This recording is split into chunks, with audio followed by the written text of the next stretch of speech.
So when we look at the micro world, there's a few ways that we could possibly get sick from a microbiological source. Uh, Toxins quite frequently sicken us, bacteria can sicken us, and viruses can sicken us. This slide's pretty interesting because you can see the different time parameters or how long it would take before you actually get sick. We call that incubation period. If you were to ingest a toxin or serve up a toxin to a customer, they could have symptoms in as little as 1 to 6 hours.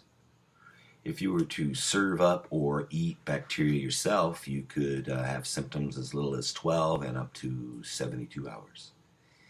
And for a virus, we're looking at 1 to 3 days for symptoms. However, I've read that it can take up to 57 days for hepatitis A to incubate in some people. So in chapter 2, we'll get into biological contamination. Talk about things like microorganisms, pathogens, and toxins. Microorganisms are small living organisms. They cannot be seen with the naked eye. We must use a microscope to actually visually see those. Pathogens, which are a harmful type of microorganisms, the one that make us sick. There's a lot of beneficial organisms in our body, in the world, that help us, but there are some that actually make us sick. They're called pathogens. And one of the ways we also get sick is a byproduct of a pathogen. Some bacteria produce poisons or toxins. When we ingest a toxin, we can get sick. Remember, we have to break down the ways we get sick into 3 types. We've got biological, chemical, and physical. We're going to be focusing on the biological ones. To reiterate, there are 4 types of biological contaminants: bacteria, viruses, parasites, and fungi. The most common way people get sick from food is going to be from a biological contaminant. And how that usually happens is most commonly it's going to be from the people that handle the food. They don't wash their hands, they come in contact with someone that's sick, or they themselves are already sick. They touch a contaminated surface or can touch a contaminated meat, seafood, or poultry, then touch ready-to-eat foods. They'll sneeze or vomit or have diarrhea and fail to properly manage that. Again, they could touch anything that could contaminate their hands, then touch food, or they'll actually store food or handle food improperly. So it's important for you as a food protection manager to understand the various type of symptoms that occur from a foodborne illness, both to understand if a consumer was sick, and then if you have an employee that's sick, we have to take action as well. So some of the common symptoms of foodborne illness are diarrhea, vomiting, fever, nausea, cramps, and jaundice. Jaundice is the yellowing of the eyes and skin. It's a symptom that's associated with hepatitis A, which is important for us. If we have a worker that has jaundice, we must exclude that worker from the facility, and we actually are required to report that worker to the health department. So we talked earlier on slide 1 of this section about how the onset time of various things are different. Toxins, you can get as sick in as little as 30 minutes, I've read, from an enterotoxin from Bacillus cereus. And then remember, as long as 57 days from hepatitis A. The average person gets sick in about 28 days from hepatitis A. But there have been folks that have not had symptoms for up to 57 days. So foodborne pathogens or microorganisms can be divided into a couple groups. We have spoilage organisms and we have the pathogenic organisms. Remember, the pathogens are the illness-causing organisms. Not all spoilage organisms cause illness. Some are actually beneficial. Some people prefer spoiled or fermented foods. So we're going to more or less concentrate on pathogens or the illness causing ones. Now, spoiled food could produce byproducts, could produce toxins or other poisons. So spoiled foods have to be monitored and managed properly. But we're going to address pathogens, the illness causing organisms. Particularly, we're going to look at the big six. So here's the big six. These pathogens are highly infectious. Small amounts can be found in infected person's feces. They're easily transferred in food, and a small amount can make people sick. So we have Salmonella typhi, carried by people. We have Shigella, carried by fecal material from people. We have non-typhoidal Salmonella NTS, which is primarily found from an animal source, the intestines of chicken or chickens. Shiga toxin producing E. coli is another one commonly found in beef products or manure, which could make its way onto produce. Hepatitis A and norovirus. These are the big six. I need you to particularly learn these six, foods associated with these six, prevention measures for these six. What really makes it tough is when we're talking about pathogens or bacteria in general. Generally you can't see them, can't smell them, you can't taste them, these pathogens. And that's a trick, because they're there. They're amongst us. We use a term in biology, they're ubiquitous, they're everywhere. They're in the air, they're in the dirt, they're on surfaces, our hands, food. So our deal is to limit the growth, understand what a bacteria or a pathogen needs to grow, and control those things. So we're going to learn the different conditions that enable their growth. Some of these bacteria have the ability to change form and revert to what we call a spore. They can survive extreme processes, heat, cold, dry conditions. And then when the conditions are favorable, they can revert back to a vegetative pathogen and grow and move. And it's important to remember that some of these pathogens actually make toxins as they grow, as they die, poisons, and then we ingest those, we get sick too. The majority of the pathogens are going to be controlled by proper time and temperature control. Time and temperature control. So let's talk about the things that bacteria need to grow. What does bacteria need to grow? Well, a lot of things we need to grow, they need to grow, like food. They like proteins and carbohydrates. Acidity matters. Most bacteria do not like acidic foods. So we're going to be looking for them to grow, particularly in certain types of food with a pH of 4.6 to 7.5. Temperature is a factor. Time is a factor. Oxygen matters. And the moisture of the food is very important.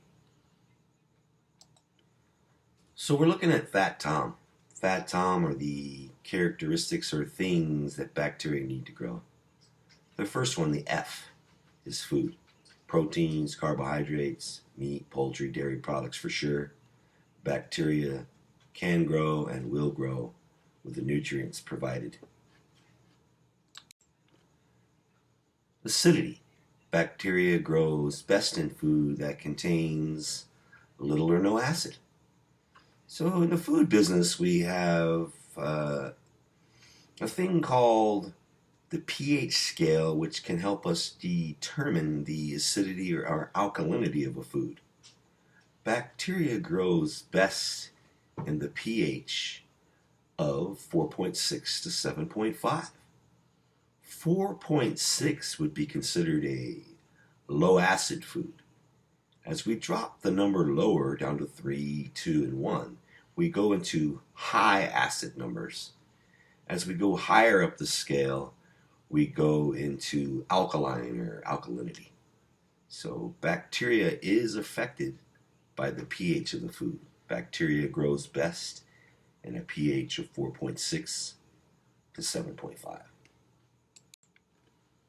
Temperature.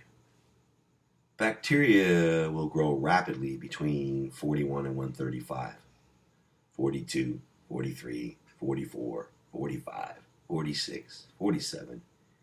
You get it, I think. Grows well in those ranges. So it'll grow slowly at 42 and faster when we get up to temperatures like 70 to 125. 70 to 125 I like to call the super danger zone. 41 to 135 is known as the temperature danger zone. Turns out that some bacteria can double as little as 10 minutes in the super danger zone. So our job as food protection managers to ensure that food is handled in a way where we're controlling temperature. So it turns out if we have our food at the wrong temperature just a little while, it's going to be all right probably. But if we leave our food at the wrong temperature for a long while or too much time, bacteria will in fact grow. So bacteria needs time to grow. The more time that bacteria spends in the temperature danger zone, what was that temperature danger zone again? If you said 41 to 135, you were right. What's the super danger zone again? If you said 70 to 125, you were right. So again, we must minimize the amount of time that food spends in the temperature danger zone. When it comes to time and food safety, we have a generic time out there of 4 hours. If you've waited for 4 hours to check a temperature, it's probably been too long. Fat Tom, let's carry on with the O. O stands for oxygen.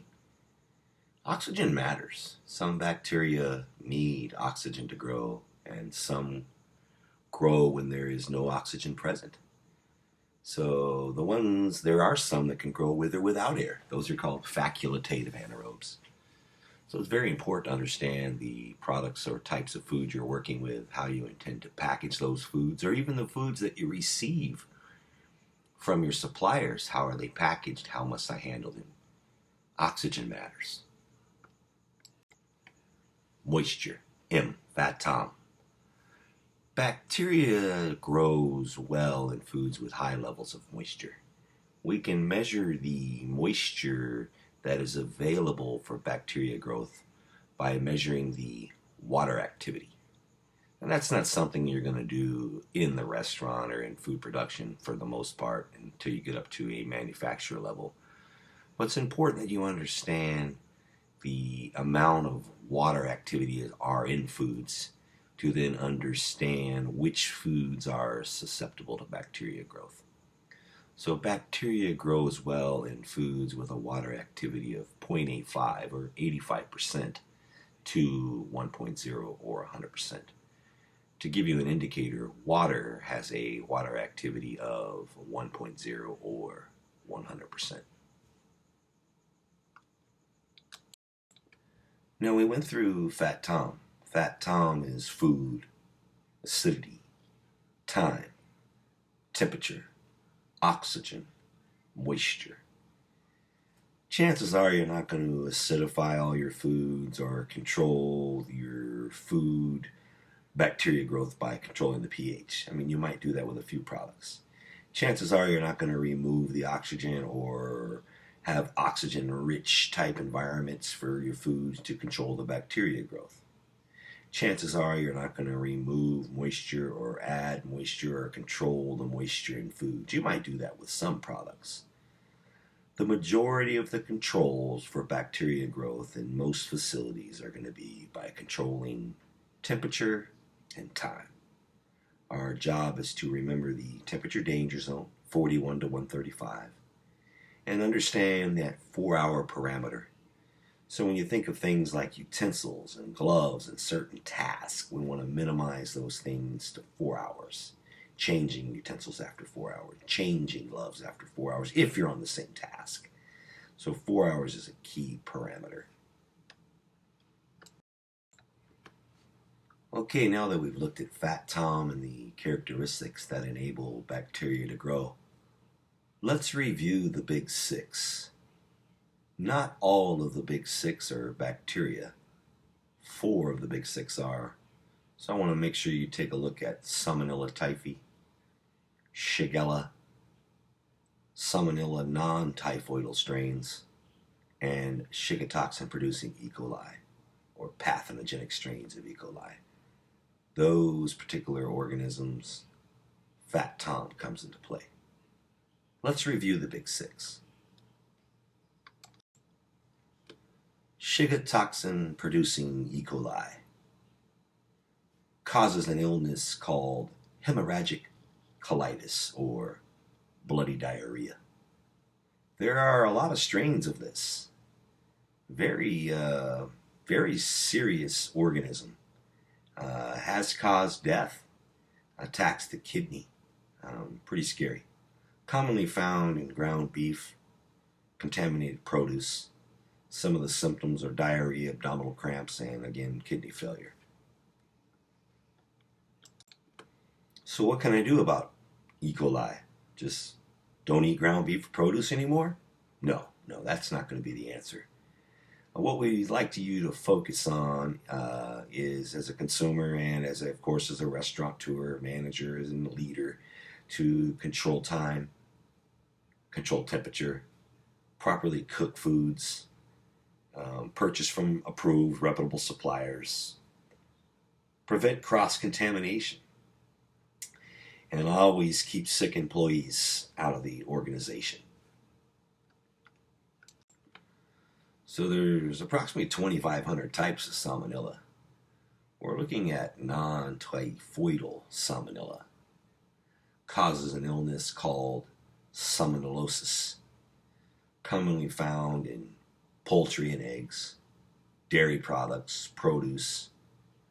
Some symptoms: diarrhea, abdominal cramping, vomiting, and fever. So what can we do to prevent illness from non-typhoidal salmonella? Main thing is to prevent cross-contamination. Some other key factors are cook poultry and eggs to proper internal temperatures, and of course keep food handlers who are sick out of the organization. So we also look at Salmonella typhi. Typhi is carried by people. The illness is typhoid fever. The types of food are going to be those handled by a sick worker. Could be a carrier, no symptoms, and the food does not receive any further cooking. So it'd be foods like ready-to-eat foods and beverages, because the sick worker or carrier handles these foods, serves a customer, and then the customer will then get symptoms like high fever, weakness, abdominal pain, headache, loss of appetite, and some rashes are known to be associated with it. So what's the prevention? Well, most of these strains, cross-contamination is going to be a viable concern. Particularly this one, we have a carrier, someone that is carrying the pathogen, does not have symptoms, doesn't practice good hygiene, therefore transmits it to food easily. So we want to make sure that we're always practicing good hygiene, minimizing cross-contamination, washing hands. A ready-to-eat food has already been cooked, so we're not going to cook it again to kill this organism. So cross-contamination or good hygiene is the prevention. But yes, cooking can destroy Salmonella typhi. Shigella causes an illness, shigellosis, and I like to say it's the grossest, because there's only one way you can get it, and that's by eating fecal material or a turd from someone. Food worker puts that in food, and then we ingest it and we get sick. Symptoms are bloody diarrhea, abdominal pains and cramps, and fever. So anything that comes in contact with hands or fecal material could have Shigella. This one's all about hygiene, of course. Got to practice good hygiene. But we're also going to want to make sure we buy from approved sources, reputable suppliers that are practicing hygiene at the manufacturer level. Even farms, From the farm to the table, from the boat to the throat, we're going to be managing our suppliers, scrutinizing their transportation practices, handling of food, and of course, minimizing flies in our operation, washing hands constantly. So we just looked at the 4 bacteria from the Big Six. There's a bunch more bacteria that could actually cause problems in food and food production. We have Listeria, we have Clostridium perfringens, Clostridium botulinum, Bacillus cereus. So there's quite a few more. So I just want to go over a few characteristics and remind you that bacteria need certain things to grow. Bacteria can survive through certain processes. So I want you to be mindful of things like that some bacteria can survive freezing. Some bacteria can protect itself when the conditions aren't favorable by becoming a spore. Some bacteria spoil food. Some cause illness. Those are pathogens, remember? And one scary thing, that some bacteria produce toxins or poisons. They make things, and what they make is poisons. We ingest the poisons, we get sick too. So remember, different bacteria do different things. I want you to master whatever food you're working with, understand what type of bacteria is of a concern in the food you're working with, and then the characteristics that that bacteria for that food need to grow. So this is a great thing to look at here. We're in the business of preventing foodborne illness along with making tasty food or serving our customers well. We want to make sure we understand what is a foodborne illness. Remember, a foodborne illness is a disease transmitted to people through food.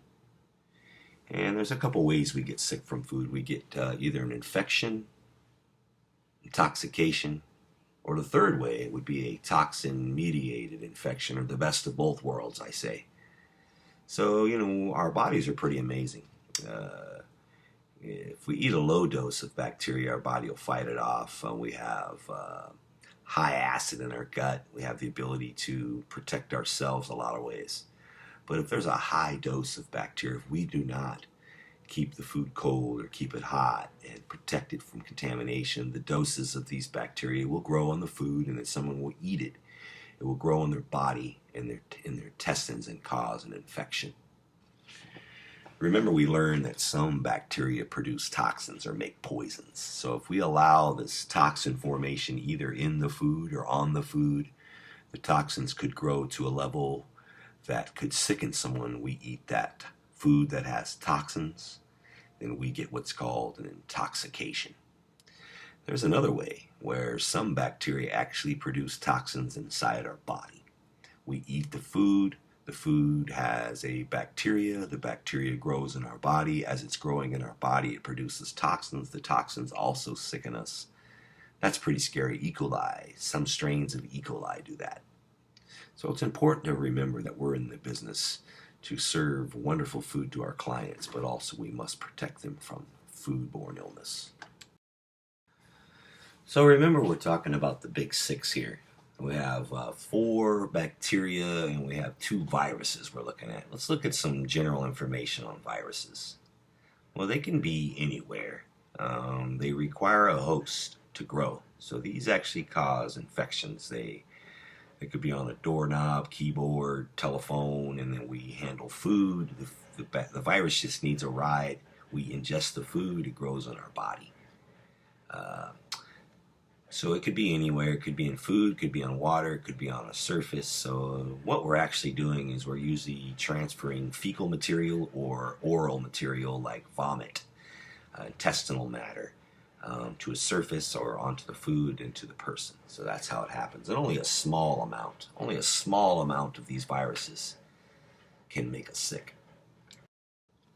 Some easy ways for viruses to be transferred from people to people to food contact surface.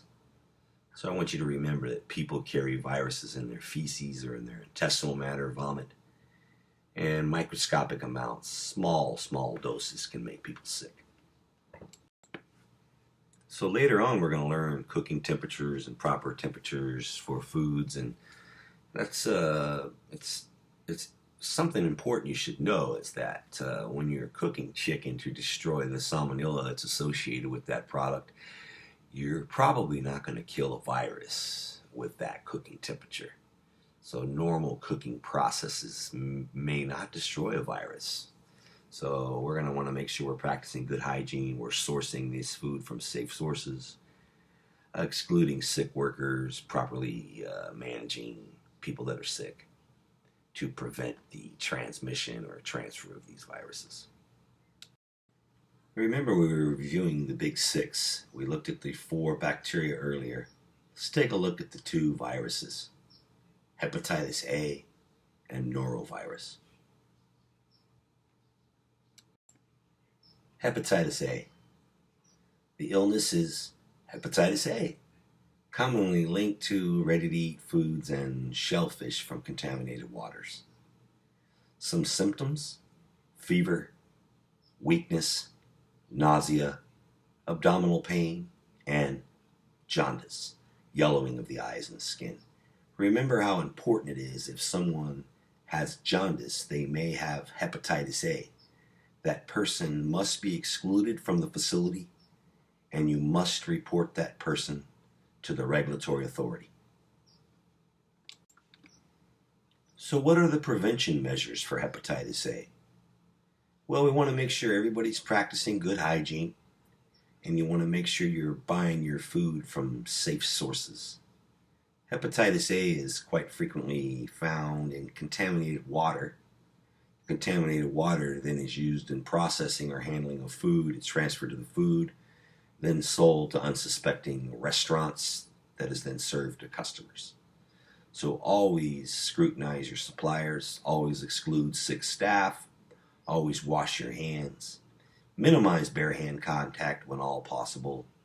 And one big one is it's quite frequently found in raw shellfish or undercooked shellfish, so make sure we're buying shellfish from reputable suppliers that are inspected by the FDA.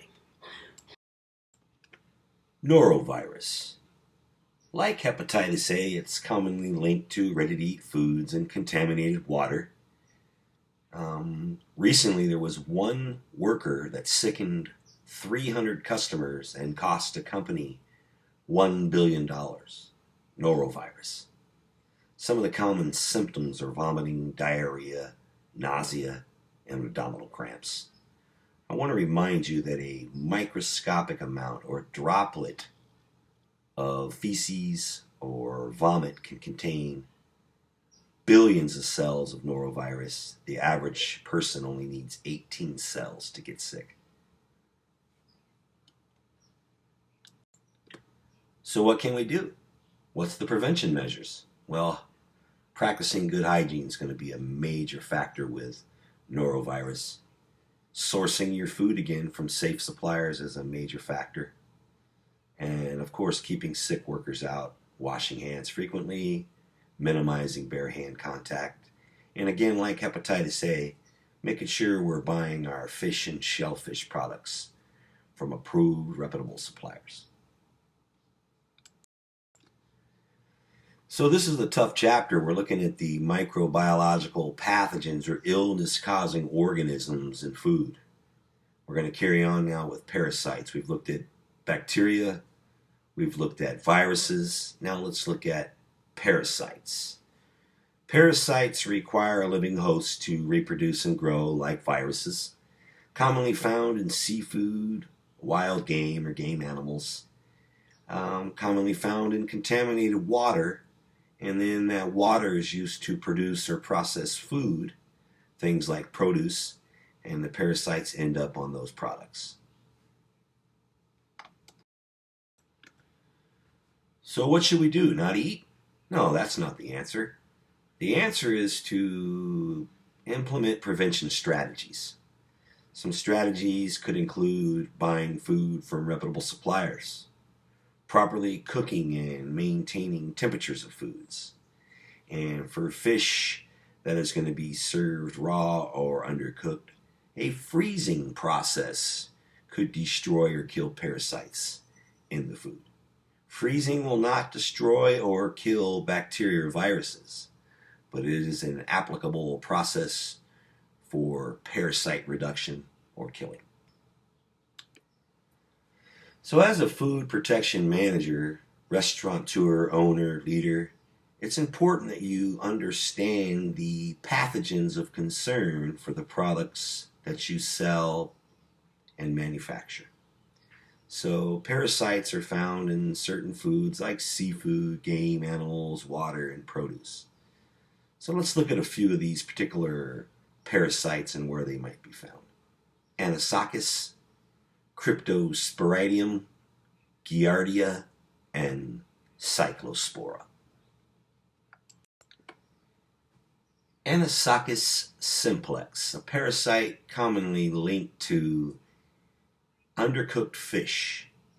Certain species or market names associated with this parasite would be herring, cod, salmon, halibut, and mackerel.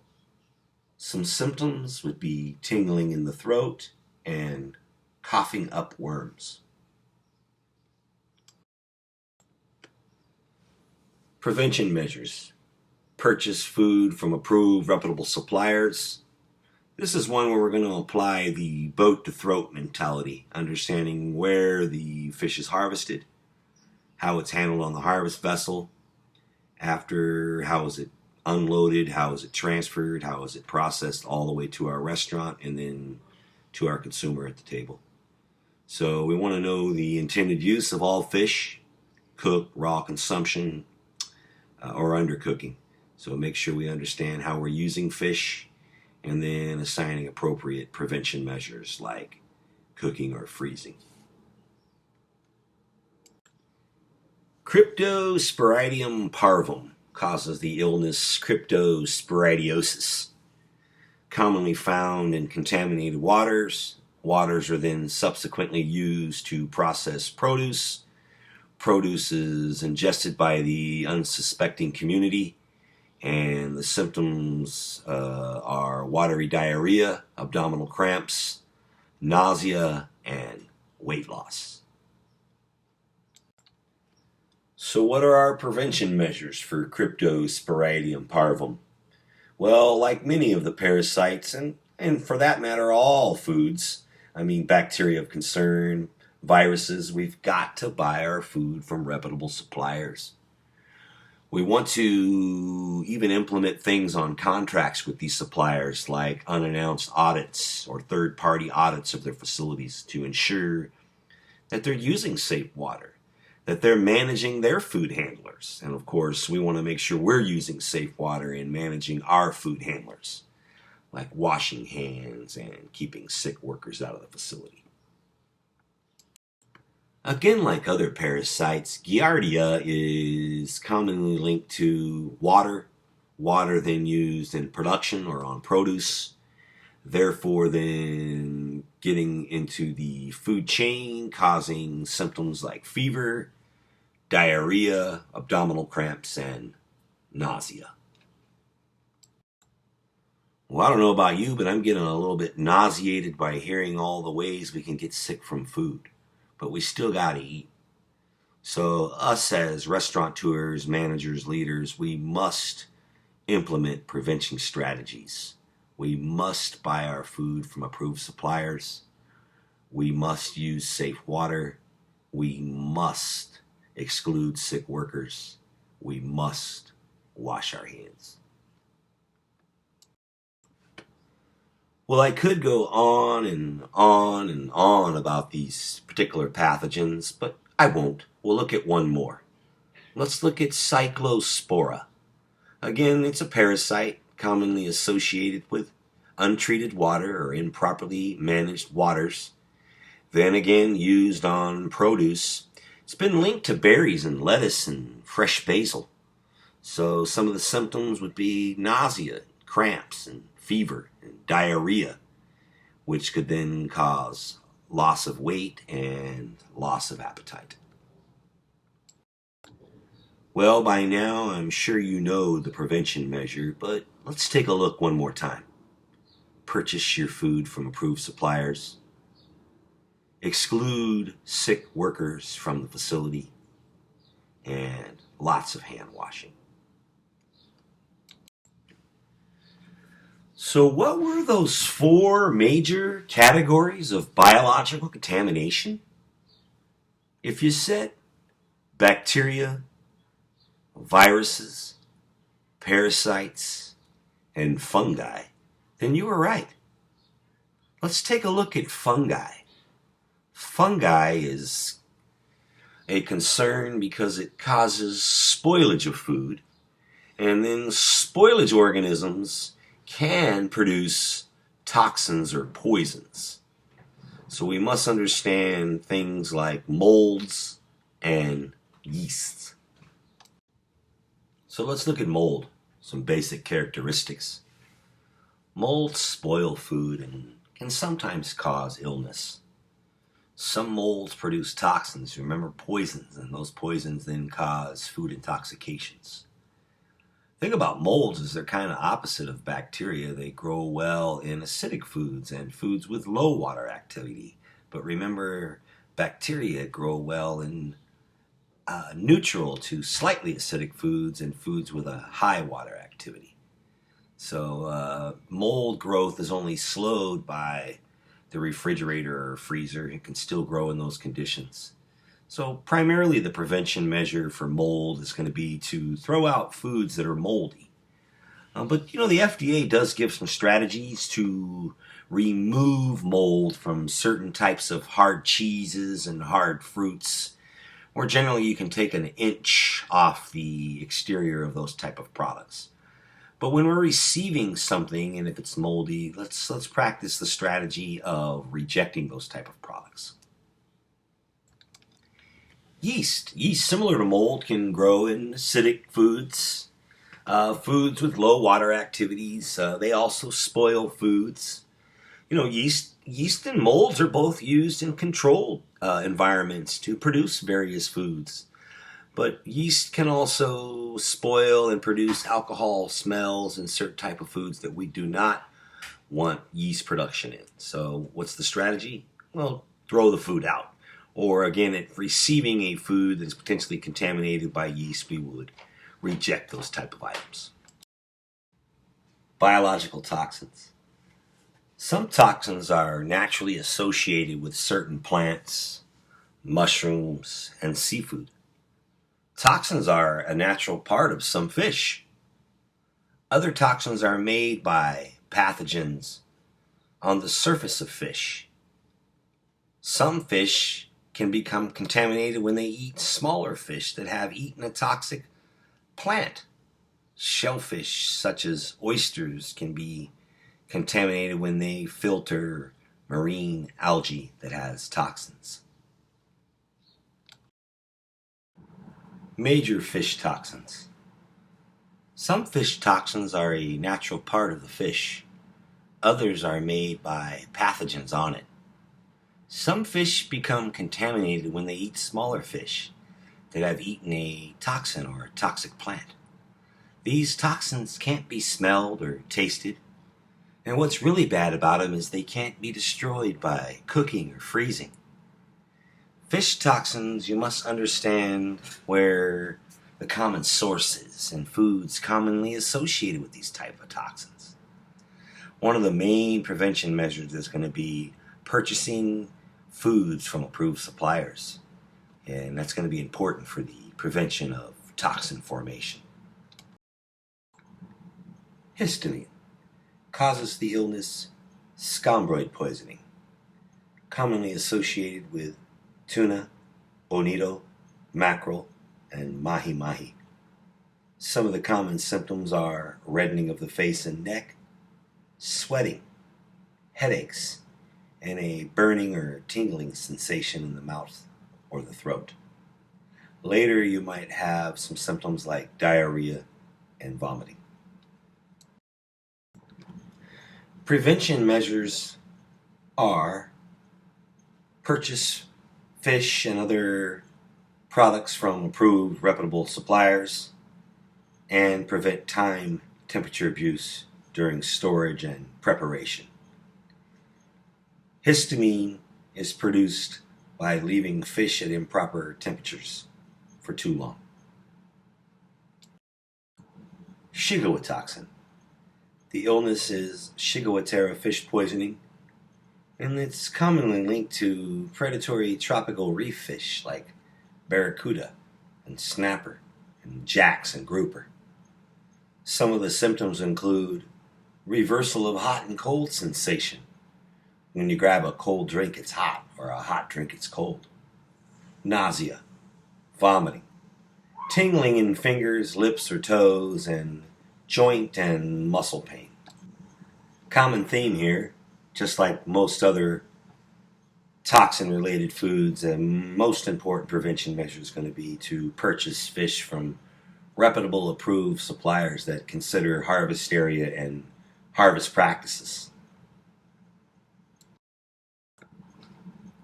Let's wrap up the look at these biological contaminants with a look at the major shellfish toxins that occur in clams, oysters, and mussels. Again, a prevention measure is going to be to purchase shellfish from approved, reputable suppliers, ensuring that they have proper shell stock identification tags or certified shellfish shipper numbers on the products if they're not in the shell. So we're going to look at saxitoxin, brevetoxin, and domoic acid. Saxitoxin causes paralytic shellfish poisoning, PSP. Yes, it paralyzes you. Commonly associated with clams, oysters, mussels, and scallops, those that are harvested from colder waters in the Pacific and New England coast. Some of the symptoms are numbness, tingling in the mouth, face, and arms and legs, dizziness, nausea, vomiting, and diarrhea. Prevention measures: purchase shellfish from approved, reputable suppliers. Brevetoxin causes neurotoxic shellfish poisoning, commonly linked to clams, mussels, and oysters from warmer waters off the west coast of Florida and the Gulf of Mexico and in the Caribbean Sea. Symptoms include tingling and numbness of lips, tongue, throat, dizziness, reversal of hot and cold sensation, vomiting, and diarrhea. For brevetoxin, just like all other toxins, primary prevention strategy is going to be to purchase shellfish from approved, reputable suppliers. Domoic acid causes amnesic shellfish poisoning, ASP, commonly linked to clams, mussels, oysters, and scallops, found in Pacific Northwest and East Coast of Canada. Some of the symptoms include vomiting, diarrhea, abdominal pain, confusion, memory loss, disorientation, seizure, and coma. Always buy your fish and shellfish from approved, reputable suppliers. We've covered some pretty scary toxins associated with fish and shellfish: histamine, Shigawa toxin, brevetoxin, saxitoxin, domoic acid, just to name a few. Always purchase shellfish from approved, reputable suppliers. Well, I'm sure some of you have tried a magic mushroom or two in your day. Those are toxic mushrooms. They could kill you. So we have to be careful with the consumption and handling of mushrooms. We want to make sure that we don't mistake edible mushrooms for toxic mushrooms. Foraging for mushrooms and consuming them at home would be a practice that would be acceptable as long as they were properly identified. But we must, in the restaurant, purchase mushrooms from approved, reputable suppliers. So there are many types of foods that could be toxic to people and make them sick, like plants, such as fool's parsley or wild turnips, mistaken for edible versions. Some honey can be toxic if the bee is harvesting nectar from toxic plants. Undercooked kidney beans can cause illness. So purchase plant foods and other plants from approved, reputable suppliers. Cook in whole dishes